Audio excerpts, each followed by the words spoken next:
Hello students, welcome to my YouTube channel. आप सभी को पता है कि 10th क्लास के बोर्ड एग्जाम स्टार्ट होने वाले हैं 6 मई से, जिसमें अब सिर्फ 30 दिन से भी कम का समय रह गया है।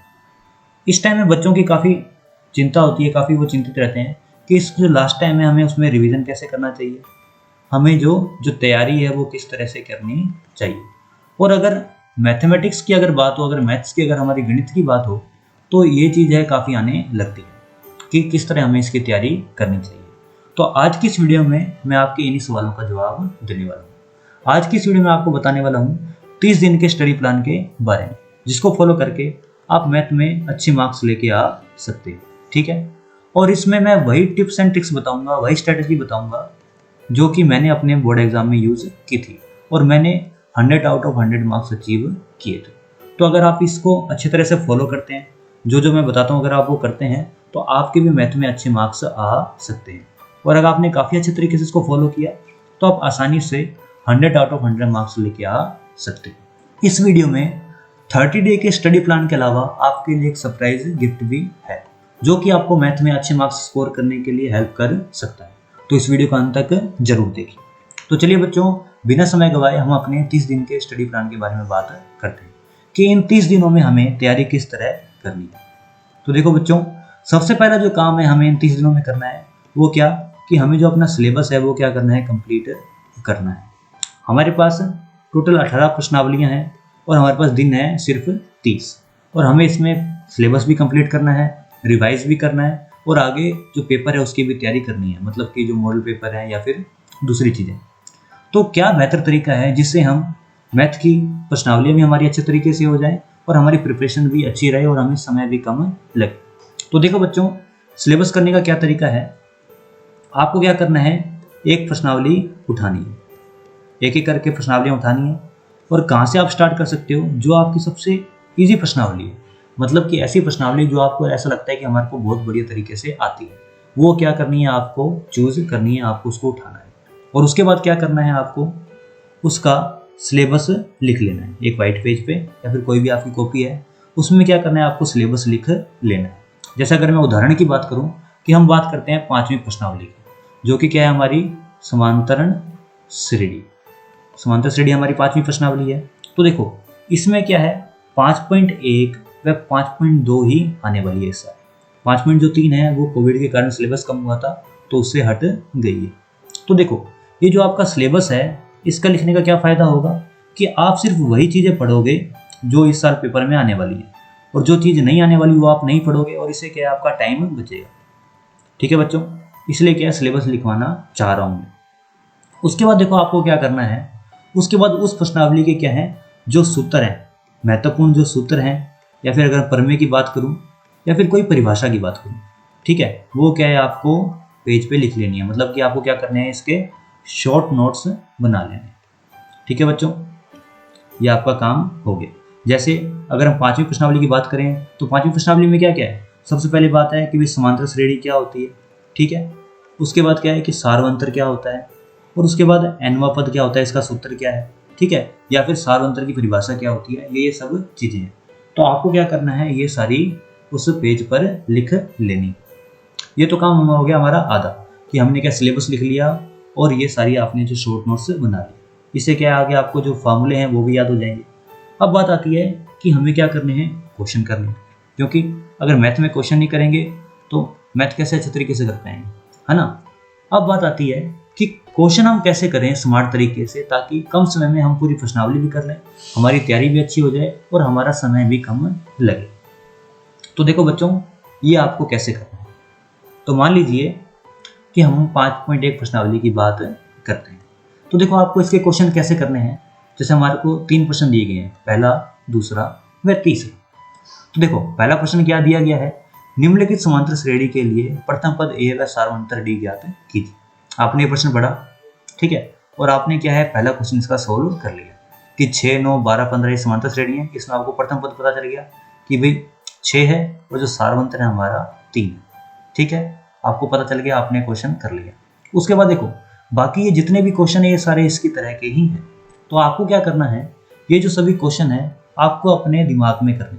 दिमाग में कैसे, मतलब कि आपने क्वेश्चन पढ़ा, और अगर आपको दिमाग में पता चल रहा है कि भी ये क्वेश्चन कैसे होएगा, जैसे मान लीजिए कि इसमें सारवंतर और प्रथम पद ज्ञात करना है, तो आपको पता है कि पहला पद क्या हो जाएगा, -7 हो जाएगा दिमाग में, और जो सारवंतर क्या निकालूंगा मैं, -9 में से -7 घटाऊंगा तो मुझे सारवंतर प्राप्त हो जाएगा। ठीक है, आपको तरीका पता है, तो आपको क्या है, ये क्वेश्चन कॉपी में करने की जरूरत नहीं है, इनकी प्रैक्टिस करने की जरूरत नहीं है। क्यों?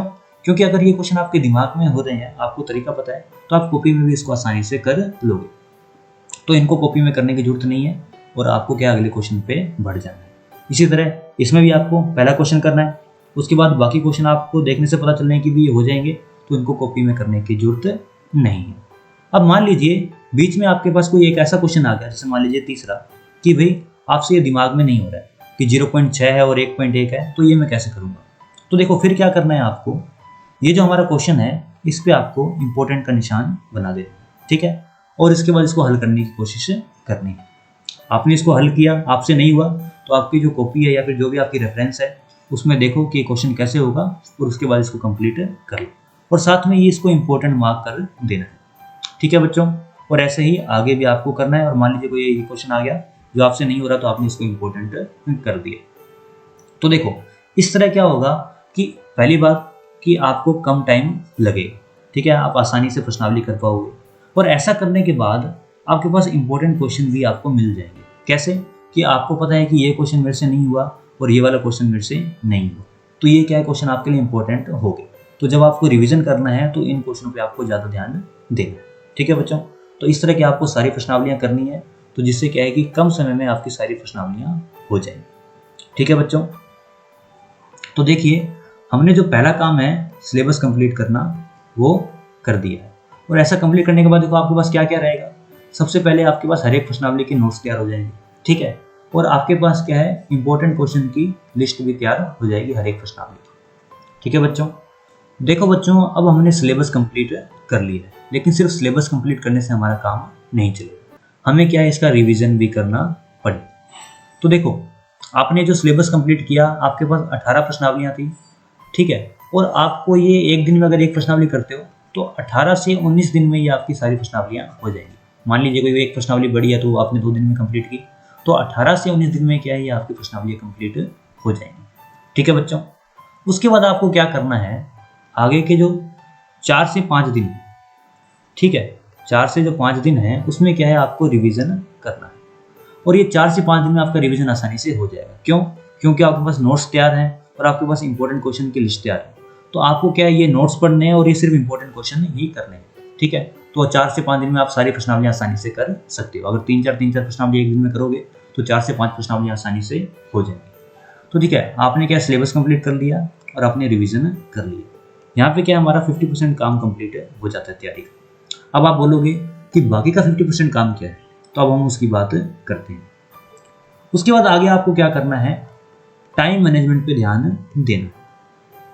अब आप कहोगे कि सर ये टाइम मैनेजमेंट क्या है, तो देखो मान लीजिए आप एग्जाम हॉल में बैठे हो, ठीक है, और आपको पेपर है वो पूरा आता है, 28 के 28 क्वेश्चन है वो आपको सारे आते हैं, लेकिन होता क्या है कि आपकी क्या है, स्पीड अच्छी नहीं है, या फिर आप किसी क्वेश्चन को करने में ज़्यादा टाइम ले जाते हो, तो क्या है कि आपके 2 से 4 क्वेश्चन रह जाते हैं।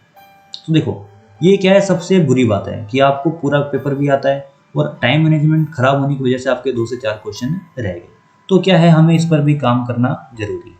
तो आगे हम क्या है, इस पे काम करेंगे। ठीक है, आगे की तैयारी में क्या है, हम अपने टाइम मैनेजमेंट पे ध्यान देंगे। तो देखो टाइम मैनेजमेंट हमको कैसे ध्यान देना है, हमको क्या करना है, कम से कम 5 से 7, 5 करो तो काफ़ी सही है, ठीक है, या फिर 7, 5 से 7 आपको क्या करने हैं, मॉडल पेपर देने। मॉडल पेपर देखो वैसे पेपर होते हैं जो आपके एग्जाम में आने वाले हैं, आपको कहीं से भी मिल जाएंगे, और आगे मैं आपको सरप्राइज गिफ्ट जो बताने वाला हूँ उसमें भी इसका जिक्र होगा, तो आप वहाँ से भी इस चीज़ को कर सकते हो। ठीक है बच्चों, तो देखो 5 से 7 आपको क्या है, मॉडल पेपर करने हैं। और कैसे करने हैं, आपको एक पेपर लेना है, ठीक है, 3.25 घंटे का उसको में टाइम रहेगा, और आपको प्रॉपर 3.25 घंटे बैठ के ये पेपर क्या है आपको हल करना है। ठीक है बच्चों, तो देखो ये करने से आपको फ़ायदा क्या होगा, सबसे पहला फ़ायदा क्या होगा कि आपको पता चल जाएगा कि आपकी तैयारी कैसी है, आपने जो तैयारी की है वो किस तरह की है। ठीक है, दूसरी चीज़ आपको अपने टाइम मैनेजमेंट का ध्यान रहेगा कि मतलब आप क्वेश्चन कर पा रहे हो या नहीं कर पा रहे हो। ठीक है, आपसे पूरा पेपर सॉल्व हो रहा है या नहीं हो रहा, कहीं आपको ज़्यादा तेज लिखने की जरूरत है या फिर क्वेश्चन फटाफट करने की जरूरत है या नहीं। ठीक है बच्चों। और देखो सी, जो आपको सबसे बड़ा इसमें फायदा क्या होगा कि मान लीजिए पहले पेपर में आपके पास 28 क्वेश्चन थे, जिसमें से आपको 3 से 4 क्वेश्चन नहीं आते थे। तो देखो ये क्वेश्चन है आपसे नहीं आए तो आपका इस पर ध्यान रहेगा, और जब आप इन क्वेश्चन को देखोगे तो आप देख लोगे भी ये क्वेश्चन कैसे हल होते हैं। तो अगर ये क्वेश्चन अगर आपके एक्चुअल पेपर में आते हैं, जो आपका बोर्ड का पेपर है, अगर उसमें आते हैं तो ये क्वेश्चन आपके गलत नहीं होंगे। ठीक है, तो ये सबसे बड़ा फायदा है कि अगर मान लीजिए कोई क्वेश्चन अगर आपको नहीं आता है तो आपको इस मॉडल पेपर में पता चल जाएगा और आप उसको पढ़ लोगे, उसको देख लोगे भी कैसे हल होता है। तो जो बड़ा पेपर है हमारा, एक्चुअल जो पेपर है, उसमें क्या है ये चीज़ गलत नहीं होगी। तो ये क्या है, इस चीज़ करने से आपको इन तीनों चीज़ों का फायदा मिलेगा। तो देखिए बच्चों, ये करने से हमारी 75% तैयारी हो जाएगी। अब बात करते हैं सबसे लास्ट स्टेप की, जो भी थोड़ा जरूरी है। देखो बच्चों, 18 से 19 दिन में हमने क्या है सिलेबस कंप्लीट कर लिया था। 4 से 5 दिन में हमने क्या कर लिया, रिवाइज कर लिया था। ठीक है बच्चों। और उसके बाद 5 से 7 दिन, अगर एक दिन में आप एक मॉडल पेपर करते हैं तो 5 से 7 दिन के अंदर क्या है आपके सारे मॉडल पेपर हो जाएंगे। ठीक है बच्चों। तो ये क्या हो गया, हमारे 31 दिन पूरे हो गए। तो जो ये चौथी चीज़ है, आपको जब आप मॉडल पेपर सोल्व करोगे तभी करनी है, जो कि हमारी एनालिसिस। एनालिसिस मतलब मान लीजिए आपने पहला मॉडल पेपर दिया, एक प्रश्न पत्र आपने दिया। ठीक है, इसमें क्या होगा, कुछ प्रश्नावली हैं उसके तो आप आसानी से क्वेश्चन कर लोगे, जैसे मान लो कि 5वीं प्रश्नावली है या फिर तीसरी प्रश्नावली है, मान लीजिए कोई भी हो सकती है। और कुछ ऐसी प्रश्नावलियां हैं जिसके क्वेश्चन आपसे नहीं हो। ठीक है, तो आपको क्या करना है, उस प्रश्नावली का क्या है दोबारा रिवीजन करना है, देखना है कि भाई कौन से क्वेश्चन आपसे हल नहीं हुए। अगर कोई क्वेश्चन आपसे हल नहीं हुआ है तो उसके आंसर देखने हैं। ठीक है, उसके जो फॉर्मूले हैं जिसके कारण आपका अगर वो गलत हो गया या फिर आपने गलत फॉर्मूला लगा दिया है तो उसके जो सूत्र हैं तो उस पर भी आपको क्या है ध्यान देना है। तो एनालिसिस करके आपको ये चीज़ पता चल जाएगी कि ऐसी कौन सी प्रश्नावलियाँ हैं जो आपकी कमजोर है, जिसमें क्या है कि आपको थोड़ी तैयारी की जरूरत है। तो क्या करो, उसका भी दोबारा रिवीजन कर लो, जिससे क्या है कि वो आपकी तैयारी अच्छी हो जाएगी। तो ये चारों चीज़ें करने के बाद आपकी तैयारी काफ़ी अच्छी हो जाएगी। आपका देखो पहली बात सिलेबस कंप्लीट हो जाएगा, आपका रिवीजन हो जाएगा, आपने मॉडल पेपर दे दिए तो आपका टाइम मैनेजमेंट भी काफ़ी अच्छा हो जाएगा। और एनालिसिस से आपको वो प्रश्नावलियाँ पता चल जाएंगी जो आपकी कमज़ोर है, तो जिसका आप दोबारा रिवीजन कर लोगे और वो चीज़ भी काफ़ी अच्छी हो जाएगी। तो आपकी जो पूरी ओवरऑल तैयारी है काफ़ी बेहतर हो जाएगी। तो अगर आप 31 दिन तक ये चीज़ फॉलो करते हो तो आपके आसानी से 100 आउट ऑफ 100 मार्क्स आ सकते हैं। बोर्ड एग्जाम में लास्ट दिनों में मैंने भी इसी चीज़ को फॉलो किया था। ठीक है बच्चों, अब हम बात करते हैं कि सरप्राइज गिफ्ट की, जो कि मैंने आपको शुरू में इस वीडियो में बताया था कि आप लोगों के लिए सरप्राइज गिफ्ट क्या है। तो देखो बच्चों, कल से मैं क्या स्टार्ट करने वाला हूँ आप लोगों के लिए 30 डेज बूस्टर सीरीज। ठीक है बच्चों, क्या स्टार्ट करने वाला हूँ आप लोगों के लिए 30 डेज बूस्टर सीरीज। देखो इसमें आपको क्या क्या मिलने वाला है।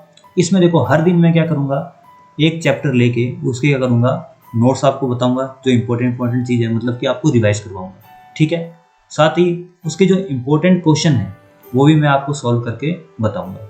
ठीक है बच्चों, साथ ही आपको इसके जो नोट्स हैं प्रिंटेड में वो आपको मिल जाएंगे, ताकि आपका जो टाइम है खराब होने वाला है, जैसे कि भी इंपॉर्टेंट सूत्र क्या है, इंपॉर्टेंट जो परमे क्या है, वो भी नहीं होगा। तो हर दिन क्या आपका एक चैप्टर हो जाएगा, जिससे आपके क्या पूरा चैप्टर रिवाइज हो जाएगा, आपको इंपॉर्टेंट क्वेश्चन भी मिल जाएंगे और आपके इसके नोट्स भी मिल जाएंगे। ठीक है बच्चों, उसके बाद देखो 18 से 19 दिन में ये हमारी चीज़ कंप्लीट हो जाएगी। उसके बाद देखो हर दिन क्या है, मैं आपको एक मॉडल पेपर हल करने के लिए दूंगा। और देखो ये जो मॉडल पेपर होगा वो एकदम ब्लूप्रिंट पे तैयार किया होगा, और जो इम्पोर्टेंट क्वेश्चन है जो इस साल परीक्षा में आ सकते हैं उनका भी इसमें क्या है समावेश किया जाएगा। मतलब कि आपको मैं टोटल ऐसे 10 मॉडल पेपर दूंगा। तो अगर आप ये क्या है कि रिवीजन साथ साथ कर लेते हो और इन 10 मॉडल पेपर को अगर आप हल कर लेते हो अच्छे तरीके से, ठीक है, तो क्या है आपके मैथ में काफ़ी अच्छे मार्क्स आ सकते हैं। ऐसा नहीं है कि अगर आपने तैयारी शुरू में अच्छी है या आपने शुरू में तैयारी किसी कारणवश नहीं कर पाए, तो अगर आप ये सारी चीज़ भी कर लेते हो 30 दिन के अंदर, सिर्फ 1 से 2 घंटा आपको लगेगा हर दिन, तो क्या है कि आपकी काफ़ी अच्छी तैयारी हो जाएगी और आपके मैथ में अच्छे मार्क्स आ सकते हैं। कल से आपकी इसकी वीडियो आनी स्टार्ट हो जाएंगी। हर चैप्टर को मैं काफ़ी अच्छे तरीके से बताऊंगा, रिवाइज करवाऊंगा, उसके नोट्स दूंगा, उसके इंपॉर्टेंट क्वेश्चन बताऊंगा कि ऐसे कौन कौन से क्वेश्चन हैं जो आने वाले हैं, मतलब कि स्टार क्वेश्चन है ना। और साथ में उसके बाद आपको 10 दिन क्या है मॉडल पेपर मिलेंगे। तो बाद में क्या इन मॉडल पेपर को मैं सोल्व भी करवाऊंगा। तो ऐसा करने के बाद देखो क्या होगा कि आपकी तैयारी काफ़ी अच्छी हो जाएगी और आपके मैथ में अच्छे मार्क्स आने से कोई नहीं रोक सकता। तो आपको कल से क्या करना है, हर दिन इसकी वीडियो देखनी है और उसके बाद मॉडल पेपर अटेम्प्ट करने हैं जब हमारा ये रिवीजन कंप्लीट हो जाएगा। तो देखो बच्चों, वीडियो देखने के लिए धन्यवाद। अगर वीडियो में बताई गई आपको जानकारी अच्छी लगी हो, अगर आपको ऐसा लगा हो कि हमारे को कुछ चीज़ नहीं मिली है, कुछ नई चीज़ हमने सीखी है, तो इस वीडियो को लाइक कर दीजिए, हमारे चैनल को सब्सक्राइब कर दीजिए और इस वीडियो को अपने दोस्तों के साथ शेयर कीजिए। धन्यवाद दोस्तों, मिलते हैं कल की अगली वीडियो में 30 डेज बूस्टर सीरीज के साथ।